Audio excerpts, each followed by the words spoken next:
रखा है जीने में,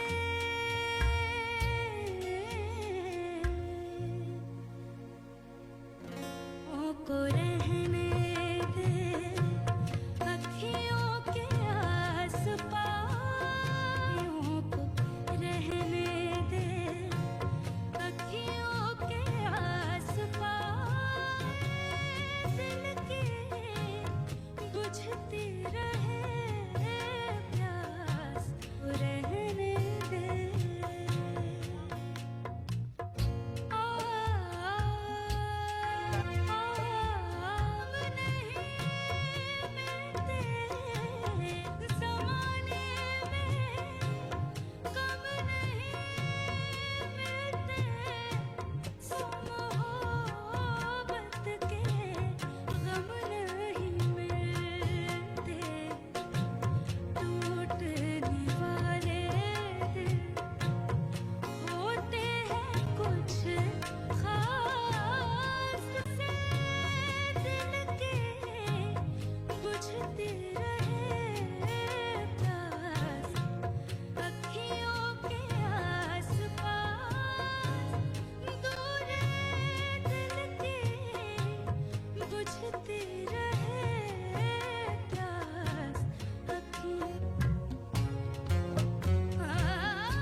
अखियों को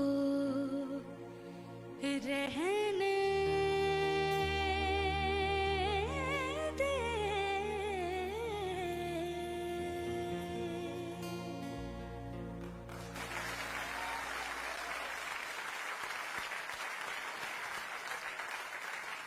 The अंदर का ना, was it me or did I not feel it?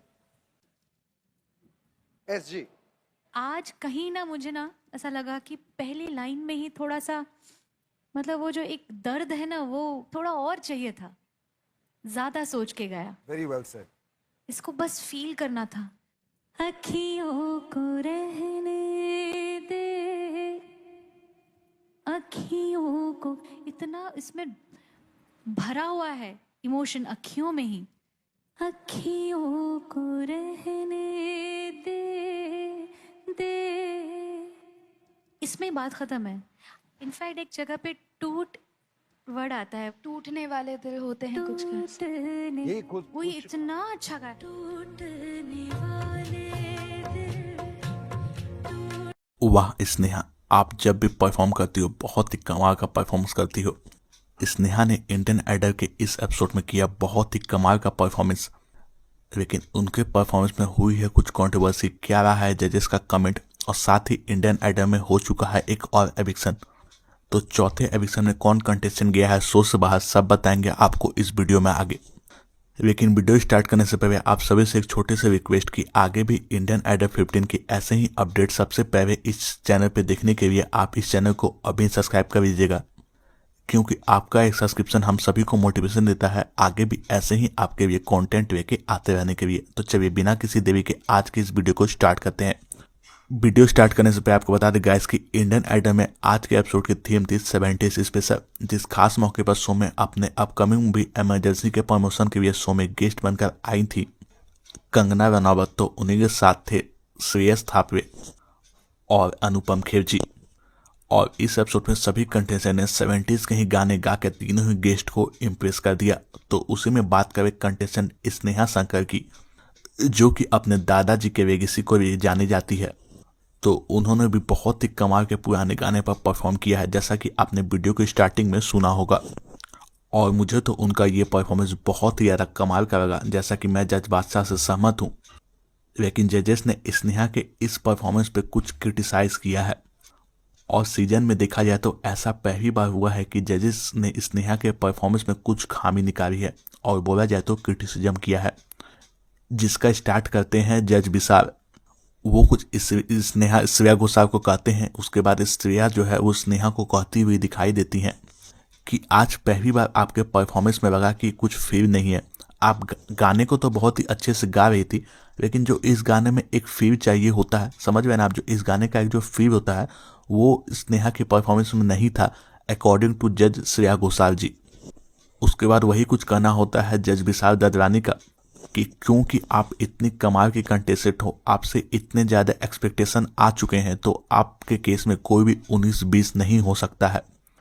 और आज के इस परफॉर्मेंस में आपकी खामी थी, मैं भी ये मानता हूँ। तो उसी के साथ जज बादशाह कहते हैं कि मुझे तो ये परफॉर्मेंस बहुत ही कमाल का लगा, लेकिन हाँ, जब इन दोनों जजेस ने ऐसा कहा तब मैंने भी ये नोटिस किया कि जब मैं आपके परफॉर्मेंस को सुनता था तो मैं खुद में ही भावुक हो जाता था, और आज मैं वैसा नहीं हो पाया। यानी आपके इस परफॉर्मेंस में मुझे वैसा अंदर से फील नहीं किया कि मेरी आंखें नम हो जाएं। और सच में हम देखते थे कि जज बादशाह बहुत ही ज़्यादा भावुक हो जाते थे, साथ ही सभी जजेस भी बहुत ज़्यादा भावुक हो जाते थे। वैसे मुझे तो परफॉर्मेंस अच्छा लगा, लेकिन जजेस टेक्निकल को ज़्यादा अच्छे से समझते हैं और उनके हिसाब से अगर कुछ खामी होगी तो होगी। जैसा कि स्नेहा शंकर इंसान ही है, उनमें भी खामी है। ऐसा नहीं था कि वो हर सीजन हर परफॉर्मेंस उनका बहुत ही कमाल का होगा, हर डे संडे नहीं होता है। जैसा कि जज बादशाह भी कहते हैं कि अगर गलती नहीं करेंगी तो स्नेहा शंकर भी तो इंसान ही है, हर कोई श्रेया घोषाल नहीं हो सकता है। ऐसा करके बादशाह श्रेया मैम की तारीफ के पुल बांधते हैं और बहुत ही ज़्यादा श्रेया मैम शर्माती भी वहाँ पे दिखाई देती हैं। अब बात तो सही है, हर कोई श्रेया घोषाल नहीं हो सकता है, लेकिन स्नेहा शंकर ने भी जो अभी तक अपना कमाल का परफॉर्मेंस हम सभी को दिखाया है, उस सभी से हमको बहुत ज़्यादा इम्प्रेस कर दिया है और दिल जीत लिया है। लेकिन पहली बार स्नेहा के परफॉर्मेंस में भी खामी देख रहा हूँ, ये मैंने नहीं सोचा था। यानी दो नए साल का शुरुआत जो है स्नेहा का वो अच्छा नहीं हुआ है, लेकिन मुझे पता है कि वो इन बात को बहुत ही अच्छे से ध्यान से सुन रही थी। वो इस बात पे काम करेगी और क्रिटिसिज्म को वो अपने पक्ष में लेके अगले परफॉर्मेंस में सभी जजेस की बोलती बंद कर देंगी और हम सभी को भी फिर से अपना दीवाना बना देंगी। बाकी आपको स्नेहा का ये परफॉर्मेंस कैसा लगा, कि आपको भी इस परफॉर्मेंस में कुछ कमी लगी, तो आप मुझे नीचे कमेंट करके बताइए। अब बात करते हैं कि जो आज के एपिसोड में हुआ है एक चौथा एविक्शन, तो कौन सा कंटेस्टेंट गया है शो में, बताते हैं कौन गया है शो से बाहर। सबसे पहले बता दें कि बॉटम 3 कंटेस्टेंट में एक नाम बहुत ज़्यादा शॉकिंग था, जो कि था शुभजीत। शुभजीत को कैसे बॉटम में रख सकते हैं? हो सकता है हाँ उनका बीता परफॉर्मेंस में कुछ कमी था, जिसने उसको क्रिटिसाइज किया था, तो उसके चलते शुभजीत बॉटम में थे। उनके साथ रितिका थी और थे सृजन, और उसी के साथ सृजन हो चुके हैं इंडियन आइडल के इस सीजन से एविक्ट। और मेरे लिए तो ये शॉकिंग एविक्शन था, क्योंकि मैं ऐसा सोच रहा था कि शायद रितिका एविक्ट होंगी, क्योंकि वो पिछले 3 एपिसोड से देखेंगे जो तीनों एविक्शन हुआ है उसमें वो बॉटम में थी, तो आज तो वो बच गई हैं। तो अब बात करते हैं कि मैं इस एविक्शन से शौक हूँ कि नहीं। तो वही मैं शौक हूँ, जैसा मैंने बताया। आपको कितना शौक हुआ है, या आप भी सृजन को ही एविक्ट होते हुए देखते थे? आप हमें नीचे कमेंट करके बताइए। साथ ही आगे भी ऐसे ही वीडियोस के लिए इस चैनल को अभी सब्सक्राइब कर दीजिए। तो मिलते हैं आपसे फिर से किसी इंटरेस्टिंग वीडियो में। तब तक के लिए जय हिंद, वंदे मातरम।